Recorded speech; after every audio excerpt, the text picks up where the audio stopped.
کربلا آشوب اور فتنوں کے اندر سمیٹی ہوئی، وہ کربلا جہاں پر بے وفائے، جہاں پر دشمن کی سازشیں کہ جو وقت کے ولی کو اکیلا چھوڑ دیتی ہیں، اسی کے درمیان میں ایسے لوگوں کی داستان ہے کہ جس نے اپنے وجودوں کو اپنے امام پر قربان کر دیا، وہ کہ تیر لگتے رہے، نیزے کھاتے رہے، مگر اپنے آپ کو اپنے امام سے دور نہیں کیا۔ آج ہمیں بھی یہی دیکھنا ہے کہ آج کے دور کے اندر یہ تیر اور نیزے کیا ہے، آج کے دور کا امام کہاں کھڑا ہے اور اسے ہم سے کیا چاہیے۔ اصل ہدف کربلا کا یہی ہے۔ وہاں جو امام تک پہنچے تھے لوگ، وہ عام لوگ نہیں تھے، وہ تھے کہ جو معرفت رکھتے تھے نہ صرف امام کی، کیونکہ امام کی معرفت اسی کو ہو سکتی ہے کہ جو خدا کی معرفت رکھتا ہے۔ امام دنیاوی نمائندہ نہیں ہے، دنیاوی کوئی لیڈر نہیں، امام اللہ کا نمائندہ ہے۔ لوگ اسے مانے یا نہ مانے، امام امام ہوتا ہے، لیکن امام تک پہنچنا آسان نہیں ہے، ہر کوئی امام تک پہنچ نہیں پاتا۔ زبان کے لکلکے پر جاری رہتا ہے الجل الجل، لیکن پہنچنا مشکل ہے، کیونکہ اس پہنچنے کے لیے اپنے آپ کو، اپنے وجود کو قربان کرنا پڑتا ہے۔ اور ہر دور کے اندر یہ امتحان رہا ہے، ہر دور میں جو بھی اللہ کا ولی لوگوں کے درمیان میں آیا، اللہ نے امتحان دیا، آزمائش۔ جو آزمائش میں کامیاب ہو گیا وہ اللہ کے ولی تک پہنچتا ہے۔ بنی اسرائیل جہاں قرآن اس کی داستانیں جو ہیں وہ ہر کئی صورتوں میں ہیں، آپ سوچیں کہ بنی اسرائیل مشکل میں ہے، پریشانی میں ہے، فرعون ان کے اوپر حاکم ہے، اور ایسا حاکم ہے کہ جو بچوں کو مار دیتا ہے، مردوں کو جو ہے وہ زندانوں میں ڈال دیتا ہے، غلام بنا دیتا ہے، اور عورتوں کو اپنے پاس غلام بنا کر رکھتا ہے۔ تو آپ دیکھیں کہ بنی اسرائیل اتنی پست ہو چکی تھی، اتنا اسے دبا دیا کہ بنی اسرائیل کی چیخیں نکلنا شروع ہوئی، اور بنی اسرائیل نے خدا کی بارگاہ میں اس منجی کو یاد کرنا شروع کیا جو نجات دے گا، اور وہاں اس نجات اور اس گریے نے حضرت موسیٰ علیہ السلام کو اس قوم میں بھیجا۔ کیسے بھیجا؟ جبکہ فرعون کے دربار میں جادوگروں نے فرعون کو بتا دیا تھا کہ ایک بچہ پیدا ہونے والا ہے جو تمہاری اس حکومت کو پلٹ دے گا۔ اب پہلی بات تو یہ خود سوچیں کہ یہ جادوگر کتنے طاقتور تھے کہ جن کو اللہ کے نمائندے کا پتا تھا۔ یعنی کون ہے جو یہ خبریں، حقیقت ہے، خبر جھوٹی نہیں ہے، خبر تو حقیقت ہے، کون ہے جو اس الہی خبروں کو ان تک پہنچا رہا ہے؟ تو اس کا مطلب ہے کہ ایک نظام ساتھ ساتھ آ رہا ہے جو ولی کے مقابلے میں لوگوں کو اکساتا ہے۔ پہلا کام اس نے یہی کیا، فرعون کو بولا کہ ولی پیدا ہونے والا ہے، ولی وہ یہ پیدا ہونے والا ہے، وہ بھی ولی پیدا ہونے والا ہے، وہ بھی تمہاری حکومت کے اندر پیدا ہونے والا ہے۔ اسے ظاہر ہے اپنی حکومت کی ضرورت تھی، اقتدار، شہرت، نفس، یہی تو چیزیں ہیں جو انسان کو مار دیتی ہیں، اور ہے کیا؟ ورنہ اقتدار کیا ہے؟ جو حاکم ہوتا ہے کیا وہ پوری مملکت سے کیا کرتا ہے؟ کچھ بھی نہیں ہوتا ہے، کرسی اور ایک نام ہوتا ہے، ورنہ آج تک وہ اپنی حکومت پہ چل پھر نہیں پاتا۔ کبھی وہ اس اقتدار اور نام جو جس کا تعلق باہر کے فرعون سے کم اندر کے فرعون سے زیادہ ہے، اور یہ فرعون خدا نہ خواستہ ہمارے اندر بھی آیا جاتا ہے۔ ظاہر کے فرعون کو سمجھایا اس لیے گیا کہ اپنے باطن کے فرعون کو دیکھو، یہ باطن کا فرعون رکاوٹ ڈالتا ہے۔ وہاں ظاہر کا فرعون تھا، کیا میں رب نہیں ہوں؟ کیا میں حاکم نہیں ہوں؟ کیا نہیں ہے میرے پاس؟ اس نے کہا کہ روکو، اللہ کے ولی کو روکو۔ کیسے روکا؟ کہا جو بچے پیدا ہوں ان کو مار دو، مگر خدا جہاں وہ اتنی انفارمیشن لیک ہو بھی گئی، پہنچ بھی گئی، وہاں خدا جانتا ہے اپنے ولی کی حفاظت کیسے کرنی ہے۔ حضرت موسیٰ کی ولادت کو کیا رکھا؟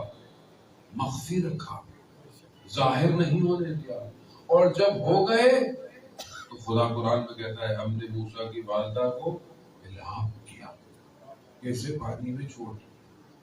ماں کے لیے بڑا سخت ہوتا ہے لفظ جگر کو چھوڑنا، لیکن کہا ہم نے ماں کے دل پر یہ ڈالا کہ گھبراؤ نہیں، ہم موسیٰ کو تمہیں لوٹا دیں گے۔ الہی نظام دیکھیں، یہ جو آج ہم پھنسے ہوئے مشکلات میں ہیں، کیونکہ ہم قرآن سے اس طرح عبرت نہیں لیتے، قرآن سے ہدایت نہیں لیتے۔ قرآن تو معمولین کے ثواب کے لیے پڑھتے اور گھر چلے جاتے ہیں، وہ بھی اگر پڑھتے ہو تو، ورنہ جہاں قرآن خوانی ہوتی ہے وہاں ہم تھوڑی پہنچتے ہیں، جب مجلس کا کھانا ہوگا تب پہنچتے ہیں۔ قرآن خوانی تو بیچارے چند لوگ خود پڑھتے ہیں، گھر چلے جاتے ہیں۔ ظالم اور تو معاشرے کا پھر حال کیا ہوگا جو آپ کے سامنے ہے۔ حضرت موسیٰ کو بھیج دیا، بہن کو ساتھ ساتھ بھیجا، دیکھو یہ کہاں جا کے رکتا ہے۔ وہ فرعون جو حضرت موسیٰ کو مارنے کے لیے بنی اسرائیل کے تمام بچوں کو مار رہا تھا، فرعون اسی کے محل میں حضرت موسیٰ نے جا کر اپنا پڑاؤ ڈالا، اور جیسے ہی آیا تو حضرت آسیہ کہ جو اس وقت فرعون کے اس کاخ میں رہتے ہوئے لا الہ الا اللہ کرتی تھی، وہاں پر کہا کہ ہماری اولاد نہیں، یہ نور چشم ہو جائے ہمارا تو کیا ہے، وہیں پر حضرت موسیٰ کو ہلایا، بڑا کیا۔ نظام الہی ہے۔ آپ ہمارا بس نہیں، یہ ہمارا اختیار نہیں ہے کہ ہم مجالس کرا لیں، یہ نظام الہی ہے، یہ عزاداری ہے جس نے ہمیں زندہ رکھا ہوا ہے۔ ہم نہیں مجلس کرا سکتے، ہمارے اندر کہاں طاقت ہم حسین کا ذکر کریں، یہ امام حسین ہے جو ہم سے ذکر کروا رہا ہے۔ امام کا اللہ کا نظام ہے۔ دنیا نے کتنی کوشش کی مجلس ماتم روزگاری سب کو روکے، لیکن نہیں روک پایا، کوئی نہیں روک پایا۔ یہاں حضرت موسیٰ بڑے بڑے ہو گئے، اور اس کے بعد حضرت موسیٰ کی وہ پوری الگ داستان، لیکن پھر جب حضرت موسیٰ کو اللہ نے حکم دیا کہ جاؤ فرعون کو ہدایت کرو، اب حضرت موسیٰ جانتے تھے کہ فرعون کتنا طاقتور ہے، فرعون کے لوگ کتنے طاقتور، پروردگار میں تو اس سے پہلے اس تک پہنچی تو ختم کر دیں گے۔ پھر اپنے بھائی کو کہا لے کے جاؤ، پھر پروردگار نے موسیٰ سے کہا کہ موسیٰ گھبراؤ نہیں، پریشان نہیں، ہم تمہارا ساتھ دیں گے۔ رب اشرح لی صدری ویسر لی امری، یہ خدا حضرت موسیٰ کی دعا ہے کہ میرے سینے کو اس قابل کا شر کر کے میں جا کر گفتگو کر سکوں۔ کہاں فرعون، کہاں احرام مصر، کہاں اس نے بڑی بڑی عمارتیں بنائی، اس کے مقابلے میں پروردگار نے اپنے بندے کو بھیجا، اور وہاں جب وہ نہیں مانے اور سب کچھ ہوا تو راتوں رات حکم ہوا کہ بنی اسرائیل کو لے کر نکلو۔ اب جب یہ نکلے، یہ پیدل تھے، اور جب فرعون کو پتا چلا تو وہ بعد میں مگر وہ سواریوں پر تھے۔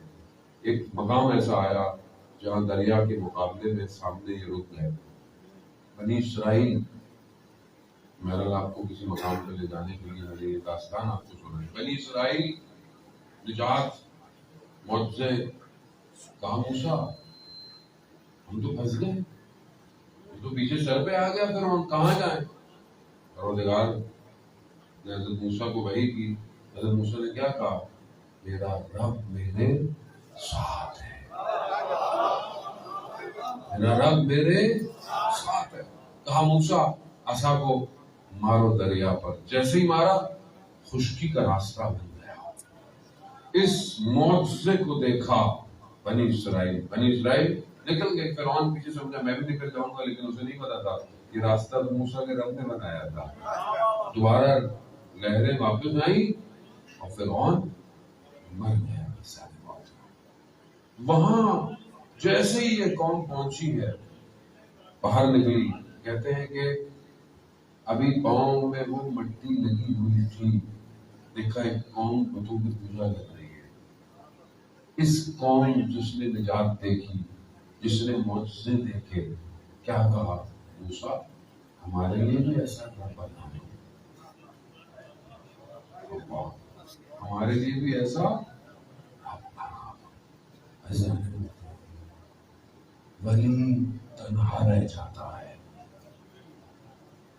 یہ آسان نہیں ہے. ہم بولے کیسی قوم تھی، اتنے معجزہ دیکھی، سب کچھ دیکھا، پھر کہہ رہی ہے ہوا کیا؟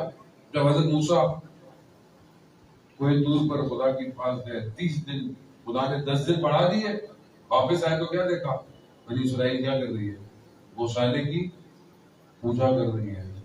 ایک گوشالہ بنایا جس میں سے آواز آتی ہے، سامری نے وہ بنایا اور اس کے اندر وہ کیا کر رہی ہے؟ ایسا نہ ہوتا.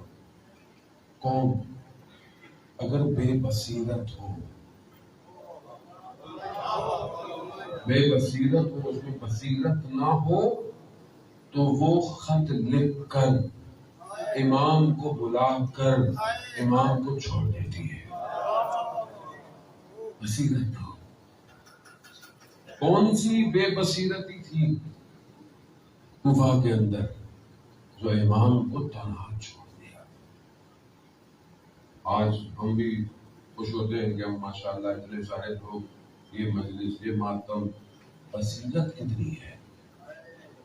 ہاتھ سینے پہ تو پڑ رہا ہے لیکن بصیرت کتنی اجاگر ہے. کیا ہم اپنے زمانے کے ولی کے لیے اپنی ذمہ داری سمجھتے ہیں؟ کیا ہم ولی تک پہنچنے کے لیے کوشش کر رہے ہیں؟ ہم امام کو بلا رہے ہیں، مولا آ جائے، مولا آ جائے. مولا کہاں پہ ہے؟ مولا کس کے پاس آئے؟ آیت اللہ شمس الدین اپنی کتاب میں بیان کرتے ہیں کہ رشت کے شہر میں کچھ جوان تھے، اور جوان ہفتے میں ایک دن پہاڑوں پہ نزدیک چلے جاتے تھے اور بیٹھ کر دعائے توسل، دعائے نطبہ امام کی یاد میں پڑھتے تھے. اور سالوں سے ان کا روٹین یہی تھا کہ ہفتے میں ایک دن کچھ دیر کے لیے امام کی خاطر تنہائی میں امام کو یاد کرتے.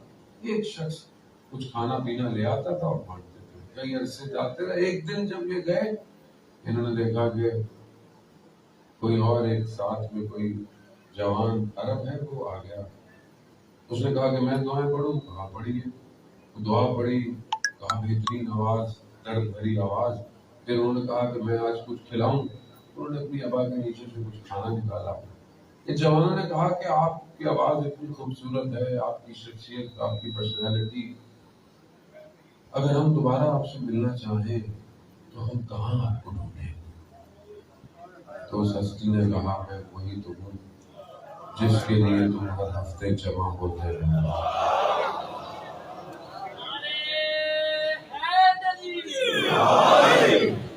زیادہ بولتا ہوں، میں وہی ہوں جس کے لیے تم ہر ہفتے. کیا ہم اپنے پورے ہفتے میں تھوڑی دیر اپنے امام کے لیے جمع ہوتے ہیں؟ کیا میرے پاس پورے ہفتے میں تھوڑا سا ٹائم ہے اپنے امام کے لیے؟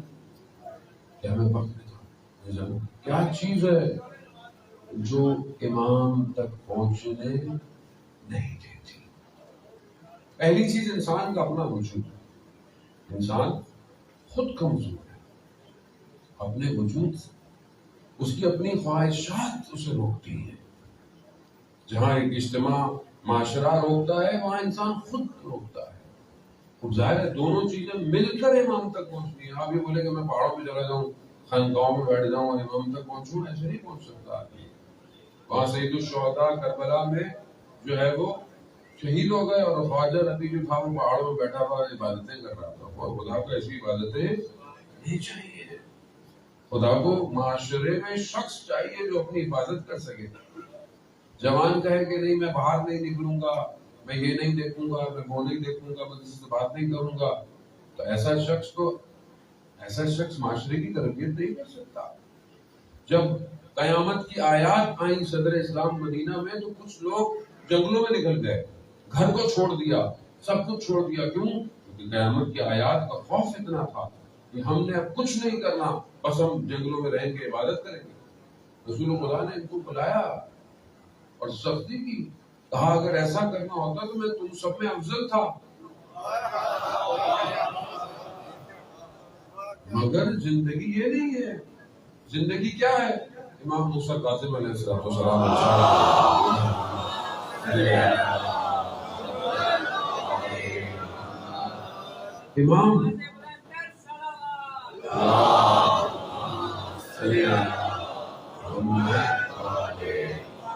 امام فرماتے ہیں کہ اپنی زندگی کو چند حصوں میں تقسیم کرو. ایک عبادت کے لیے، دوسرا حلال رزق کمانے کے لیے، تیسرا حلال انٹرٹینمنٹ کے لیے، فیملی کے لیے، دوست احباب کے لیے. کیا ہماری زندگی اس میں تقسیم ہے؟ خدا یہ نہیں کہتا کہ ہر وقت مصلی میں بیٹھے رہو، ہر وقت مسجد میں بیٹھے رہو. خدا کو پسند نہیں ہے. خدا ایک شخص تھا اور شروع کے اسلام کے کچھ عرصے کے بعد اس کے گھر والوں نے اس کو کسی سے شکایت کی کہ یہ گھر نہیں آتا، صرف مسجد میں بیٹھا ہے، عبادتیں کرتا رہتا ہے اور کوئی ایسا کام نہیں کرتا. خوف خدا ہے، کام چھوڑ دیا، گھر چھوڑ دیا، سب کچھ چھوڑ دیا. تو اس زمانے میں ایک صحابی تھا جو بہت بزرگ ہو گیا تھا. وہ جب اسے پتا چلا تو اس نے آ کر رسول خدا صدر اسلام کا ایک واقعہ بیان کیا. کہا کہ ایک دن نماز کا وقت تھا ظہر کا اور رسول خدا جماعت کرا رہے تھے. تو زمانے میں خواتین بھی مسجد میں آتی تھی اور نماز تھی. تو ایک خاتون اپنا چھوٹا بچہ لے کے آئی اور اس نے اس کو رکھ دیا. نماز شروع ہوئی، سورج آہستہ آہستہ اپنی موومنٹ چینج کرتا ہے. کہا سورج کی روشنی اس بچے کے اوپر پڑی. جب بچے پر سورج کی شعاعیں پڑی تو بچے نے رونا شروع کر دیا، گریا شروع کر دیا. رسول خدا نے نماز جلدی اور کم کر دی، رکعتوں کو کم کر دیا. رسول خدا نے کم رکعتیں پڑھ دی. مگر دین آپ کی طرح ہے یا رسول کی طرح ہے؟ مجھے جب واقعہ سنا تو مجھے کہتے ہیں یار رسول خدا نے 4 کے بجائے 2 پڑھ لی. بھائی جو نمازیں لے کے آیا ہے وہی بتائے گا نا. ہم تو بعد حضرت رسول سے بھی قرآن واسطہ آگے جانے کے چکر میں ہوتے ہیں. وہ جو دین جہاں سے آیا ہے وہیں سے لو نا. جو نماز انہوں نے بتائی ہے ویسے پڑھو. اپنی طرف سے نماز میں ایڈیشن کرنے کی کیا ضرورت ہے مجھے بتاؤ. پہلی بات تو پڑھتے نہیں ہیں، اگر پڑھتے بھی ہیں تو کیسی پڑھتے ہیں. تو جتنا ملے اتنا لے لو. تو کشتی کی مثال اہل بیت کی کیوں ہے؟ رسول خدا نے کہا فرمایا کہ میری اہل بیت کی مثال کیا ہے؟ سفینہ تو نوح ہے، حضرت نوح کی کشتی کی مثال ہے. جو سوار ہوگا وہ نجات پائے گا، جو آگے نکلے گا وہ بھی ہلاک ہے، جو پیچھے رہ گیا وہ بھی ہلاک ہے. تو اس نے کہا کہ رسول خدا نے نماز کم کر دی تیزی سے. کیوں؟ بچہ اذیت ہو رہا ہے. اور تم کہہ رہے ہو گھر بچوں کو چھوڑ کے گھر بار کو چھوڑ کر تم مسجد میں گئے. وہ صحابی جو بزرگ تھے وہ کہتے کہ میں وہی بچہ تھا جس کے اوپر روشنی پڑی تھی. ظالم محترم، زندگی کو تقسیم کرنا ہے. صرف مسجد امام بارگاہ نہیں ہے، ہر چیز کا محرم سفر میں دوبارہ ایام حضرت علی کے ہیں. لیکن اس کے علاوہ آپ کی زندگی، اب ایک خاتون گھر میں صرف مصلی میں جا کے بیٹھی تھی، دونوں کی کتاب کے صفحے پڑھ جائیں اور شوہر کی خدمت نہیں کرتے، بچوں کا خیال نہیں کرتے، تو آپ کیا کریں گے؟ شوہر عبادت کر رہی ہے؟ نہیں. ہمارے یہاں افراط و تفریط ہے، یا بالکل کچھ نہیں ہے یا پھر بہت زیادہ عبادت. تو خدا نے اعتدال اور ایک بیلنس ریلیجن دیا ہے. اس بیلنس ریلیجن کے ذریعے سے آپ حلال رزق ہے، حلال رزق کو کمائے. ایک حلال ہے دوستوں فیملی میں وقت گزارے. وہ یہی چیزوں کو بریک کرتا ہے، ایکسٹرنل سسٹم اور انٹرنل سسٹم. انسان کا نفس اس کو گرا دیتا ہے اور ایک انسان کا معاشرہ اس کو گرا دیتا ہے. آج دونوں طرف سے حملہ ہے. کیوں ہے؟ تاکہ یہ جوان امام تک نہ پہنچے. معاشرہ کیسے گرا رہا ہے؟ آپ کے سامنے معاشرے میں فساد، مشکلات، اخلاقی مشکلات، نشہ عام ہو جانا، یہ ساری چیزیں کیا ہیں؟ معاشرے کو ضعیف کرو. نشہ سستا ہو جائے گا، کیا ہے آج کل تو فیشن ہوتا ہے نشہ تو اور کوئی فیشن کے طور پہ کرتا ہے، لیکن ذہن معاف ہو رہا ہے، ذہن خشک ہو رہا ہے. تو ایسی حالت میں آپ خدا کی بارگاہ میں کیا کرو گے؟ ایسی حالت میں یہ شخص کہاں امام کی نصرت کرے گا؟ اور یہ جو سوشل میڈیا، یہ جو موبائل، جہاں فائدے بھی ہیں وہاں پر نقصان بھی بہت زیادہ ہے. آپ صبح شام جو چیز دیکھ رہے ہیں، حرام تصویریں، نامحرموں سے ارتباط، انسان کو پتہ نہیں کہ سامنے اپنے، اور دنیا کو پتہ نہیں ہے. آپ سمجھتے ہیں کہ دنیا آپ کو نہیں دیکھ رہی، آپ سمجھتے ہیں کہ کسی کو نہیں پتا میں موبائل میں کیا کر رہا ہوں، مگر قرآن نہیں کہہ رہا الم یعلم ان اللہ یرا، اور تم نہیں جانتے کہ خدا تمہیں دیکھ رہا ہے. لوگوں کا خوف ہے کہ لوگوں کو پتہ نہ چل جائے. بچے کا خوف ہوتا ہے، انسان گناہ نہیں کرتا سامنے کمرے میں بیٹھا ہو، مگر خدا کا خوف بچے کے برابر بھی نہیں ہے انسان کو. وہ انسان کیسے جائے گا جس کے سامنے حاضر ہونا ہے؟ کیا کریں گے آپ؟ ہم ایک دوسرے سے چھپا سکتے ہیں چیزوں کو، خدا سے چھپا سکتے ہیں. خدا تو خدا کے ولیوں سے نہیں چھپا سکتا. اللہ قرآن میں سورہ توبہ میں کہہ رہا ہے رسول ان سے کہہ دو عمل کیے چلے جائیں، اللہ ان کا رسول اور مومنین کی جماعت دیکھ رہے ہیں. شخص امام جعفر صادق علیہ السلام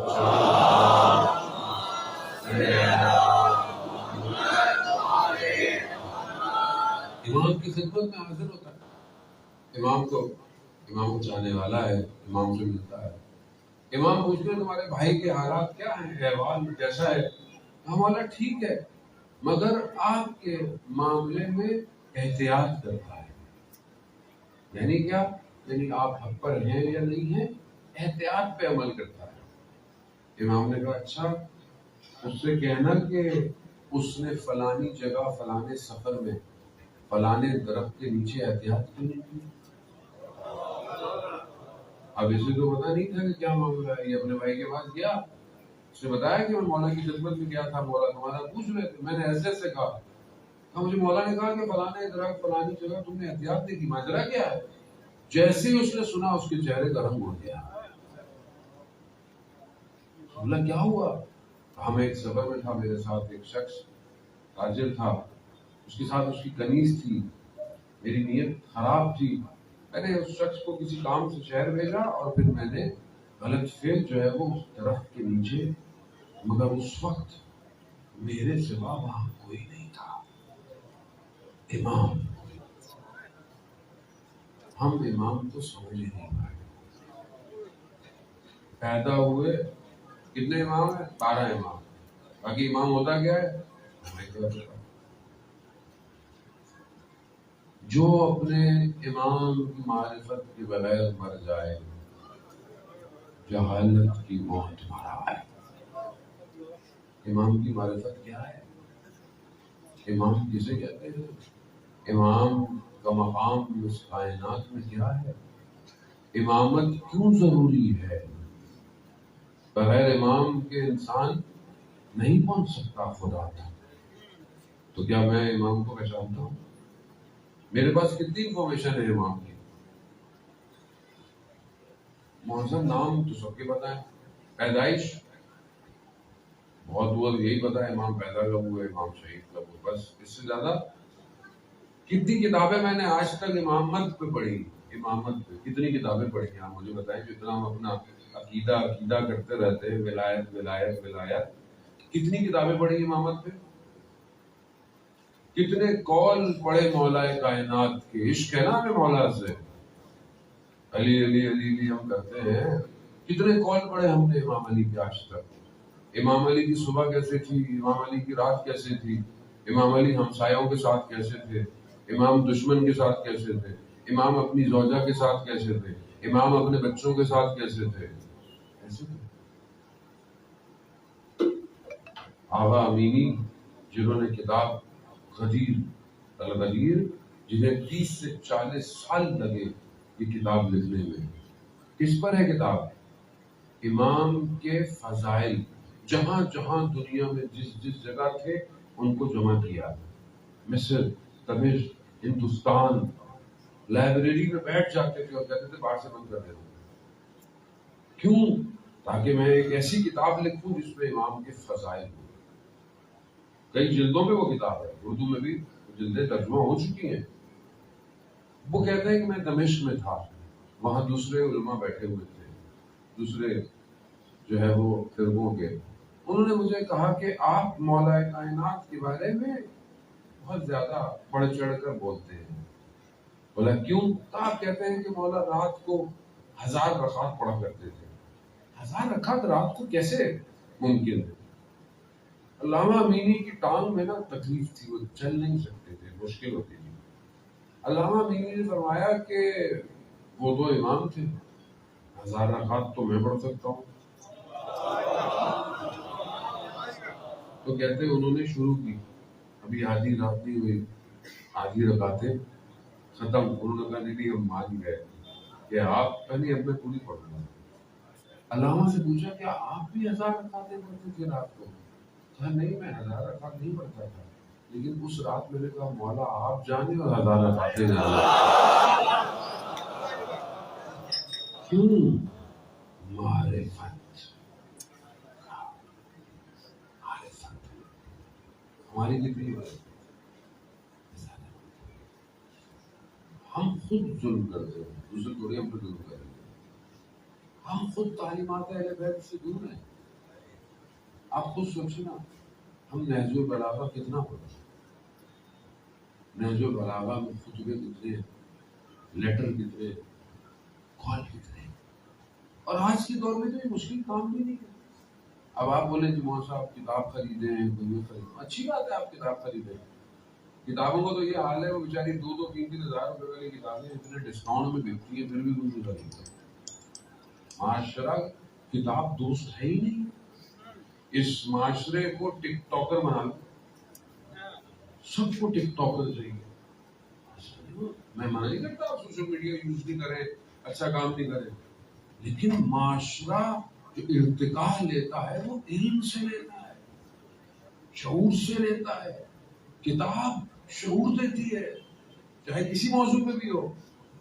آپ بچے اسکول میں پڑھتے ہیں، یہ میں اکثر یونیورسٹی کے بچوں سے ملتا ہوں، کہتا ہوں کہ آپ کا سبجیکٹ کیا ہے، وہ کہتے ہیں اس سبجیکٹ پر جو کتابیں آپ کو کورس میں پڑھائی جاتی ہیں تھوڑی آپ کو کمال پہ پہنچائیں گی. آپ نے اس سبجیکٹ سے ریلیٹڈ کتنی اور کتابیں پڑھی.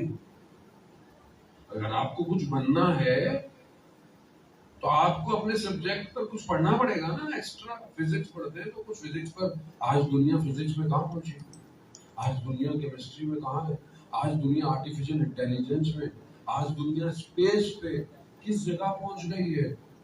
وقت کے امام کو کس کی ضرورت ہے؟ وقت کے امام کو پڑھا لکھا معاشرہ چاہیے. اور ہمارے معاشرے میں پڑھائی لکھائی فارغ نہیں ہے، شارٹ کٹ چاہیے سب کو. اور ہمارا جو مکتب جو سب سے ثروت مند ترین مکتب ہے علم کا، اس سے ہم نے پتہ نہیں کیا کیا پچھلے کئی سالوں کے اندر.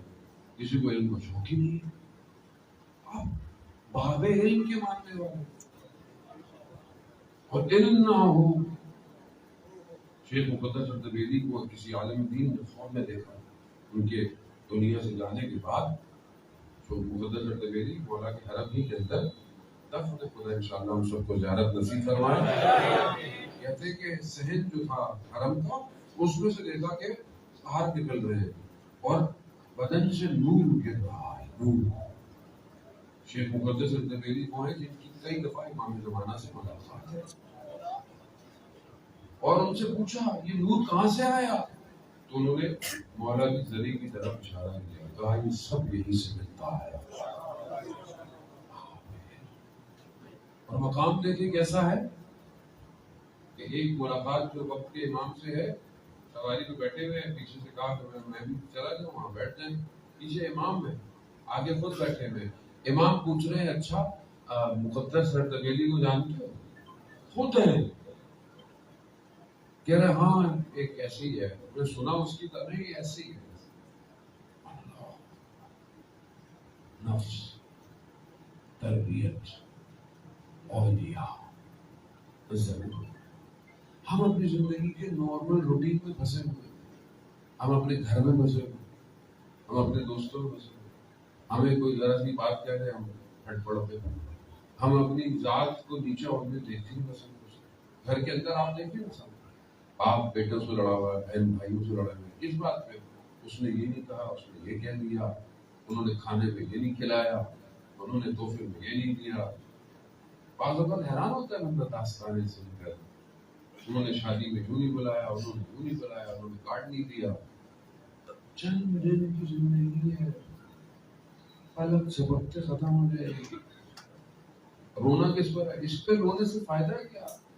اس پر روئے نا کہ جہاں کھڑا ہونا پڑے گا کئی ہزار سال تک، وہاں کوئی ماں بہن بیٹی کچھ نہیں، خود سادہ. اور آج آپ کے سامنے جو حالات ہیں پاکستان کے، خاص طور پہ سیلاب، جو مشکلات ہیں آپ کے سامنے، ہمارے اپنے ملک کے لوگ ہیں. ہمیں کس طرح لوگوں کی خدمت کرنی چاہیے؟ جذبہ، یہ جذبہ ہونا چاہیے. یہ جذبہ ہمیں کہاں سے ملا؟ ہم اہل بیت کے ماننے والے ہیں کہ جن کے دروازے سے 3 دن تک سائل خالی ہاتھ نہیں گیا، خود پانی پی کر افطار کیا، مگر سائل کو ساری روٹیاں. کم از کم ہم اسی سنت پہ عمل کریں کہ چند دن اپنی روٹی کم کر لیں، اور وہ پیسے اور وہ اناج، وہ چیز ہم دے دیں جو لوگ مشکلات کے اندر ہیں. استاد شہید جعفر، خدا ان کے درجات بلند کرے. ظالم محترم، ویسی شخصیتیں بڑی مشکل سے پیدا ہوتی ہیں. ہم نے تو جب بھی استاد کے بارے میں سنا، ہمارے دوست تھے پروفیسر یونیورسٹیز میں، اکثر بچوں کی فیسوں کا مسئلہ ہوتا تھا تو دیکھتے تھے کہ استاد اپنی موٹر سائیکل پہ آئے، کہا ادھر ادھر یہ پکڑو اس لڑکی کی فیس ہے، اور نکل گئے. یعنی کتنوں کے گھر کوئی کچھ دیتا تھا، استاد نہیں لیتے تھے، ایڈریس دے دیتے تھے، جاؤ فلانے گھر میں ضرورت ہے، یہ چاول وہاں پہنچا دینا، یہ گندم وہاں دے دینا. اور یہاں میں ہوں، میں اپنی ذات میں پھنسا ہوا ہوں، میں اپنے آپ کو، اپنے گھر کو، پہلے میں خود تو پورا ہو جاؤں. کہاں پہ آدمی استاد بنتا ہے؟ زندہ رہتے ہوئے تو ہر کوئی استاد ہوتا ہے، شہادت کے بعد استاد ہونا آسان نہیں ہے. اس کا مطلب ہے کہ وہ کہیں نہ کہیں حاکم ہے، کہیں نہ کہیں اس کی حکومت چل رہی ہے. یہ روح ہوتی ہے جو مرنے کے بعد احاطے میں لے لیتی ہے، یہ ہمارا اختیار نہیں ہے. لوگ کہتے ہیں آپ کتنے اچھے الفاظ بولتے ہیں، ہمارے اپنے الفاظ تھوڑی ہے. بہرحال استاد سے کوئی رابطہ ہے ٹوٹا پھوٹا سا، تو استاد کے لفظ اور شعر اور الفاظ میں جان ڈالنے والا، وہ کہیں نہ کہیں عالم برزخ سے کوئی لفظ ہمیں بھی دے دیتا ہے. رابطہ ضروری، صفائی، یہ صاف ہو جائے وہ عالم کھل جائے گا. ہم یہیں پھنسے ہوئے، ہم اسی در و دیوار کے ادھر نہیں دیکھ پاتے، ہم گرفتار ہیں. ہمارے اندر کی لذتوں نے ہمیں تباہ کیا. ہم دنیا کی ہر چیز کو دنیاوی لذت سے دیکھتے ہیں. خدا ہماری آنکھوں کو حقیقت دکھائے، خاص طور پہ جوان. اگر ان جوانوں کو حقیقت نظر آ جائے جو حضرت یوسف کو پروردگار نے اس بند کمرے میں دکھائی تھی. حضرت یوسف کو زلیخا نظر نہیں آئی تھی، شیطان نظر آیا. کہا پروردگار تیری پناہ چاہتا ہوں. کہا یوسف مڑ جاؤ، مڑ گئے. 7 بند دروازے خدا نے کھول دیے. عزیزان محترم، جو خدا مصر میں تھا آج بھی وہی خدا ہے، وہی خدا ہے. بس تم اپنے آپ کو اس کے حوالے کرو، وہ تمہارے بھی بند دروازوں کو اس کی پناہ میں. کربلا لا الہ الا اللہ. آپ خود سوچیں کہ جس امام کا ذکر کیا، جس امام کے سجدوں کا ذکر کیا، سید الساجدین. آپ خود سوچیں اتنا سب کچھ لٹانے کے بعد بھی روز عاشور گزرنے کے بعد جب پہلی نماز ہوگی تو امام کا سجدہ کیسا ہوگا؟ امام نے اس سجدے میں جب خدا کی بارگاہ میں حمد اور ثنا کی ہوگی، سبحان ربی الاعلیٰ و بحمدہ، سب تو لٹ گیا میرے مولا، نہیں، سبحان ربی الاعلیٰ. ہماری زندگی میں ہے، ہماری زندگی میں جو چھوٹی سی پریشانی آ جائے تو ہم تو نماز چھوڑ دیتے، کچھ چیز اوپر نیچے ہو جائے وہاں سب لٹ گیا، کٹ گیا. اور امام نے وقت رخصت اپنی بہن سے کیا کہا تھا کہ زینب مجھے تہجد کی نماز میں یاد رہے. مولا اتنا کچھ ہو جانے کے بعد تہجد بھی پڑھی جائے گی؟ کہا نہیں، ہمیں کیا پتا خدا کیا ہے. لا الہ الا اللہ. اللہ نے بہرحال ہم اپنی زندگی میں دیکھیں، ہماری زندگی میں لا الہ الا اللہ کہاں ہے. اسی لیے یہ سب ہے. اگر خدا تک نہیں پہنچے، اگر کہیں نہیں پہنچے، سید الشہداء ہم سب کو خدا تک پہنچانے کے لیے کربلا ہے. یہ جو قربانیاں ہیں یہ کس کے لیے ہیں؟ یہ دین کے لیے. اگر یہ دین نہیں ہے آج، یہ لا الہ الا اللہ نہیں ہے، تو پھر ہمارا ہاتھ تو خالی ہے. ہمارے ہاتھ میں کیا ہے؟ عزیزان وہ جو امام نے ہمیں دیا وہ ہمارے پاس ہے.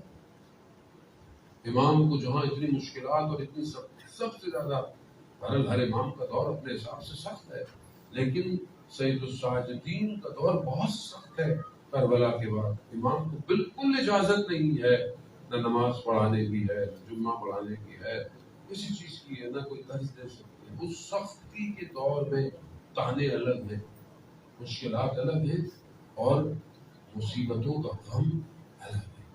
اس کے باوجود امام نے صحیفہ سجادیہ کی تعلیم فرمائی، دعائیں پہنچائیں. دعاؤں کے ذریعے سب سے پہلے اہل بیت کی شان کو بلند کیا. ہر دعا درود محمد و آل محمد پہ شروع ہو رہی ہے. صلوات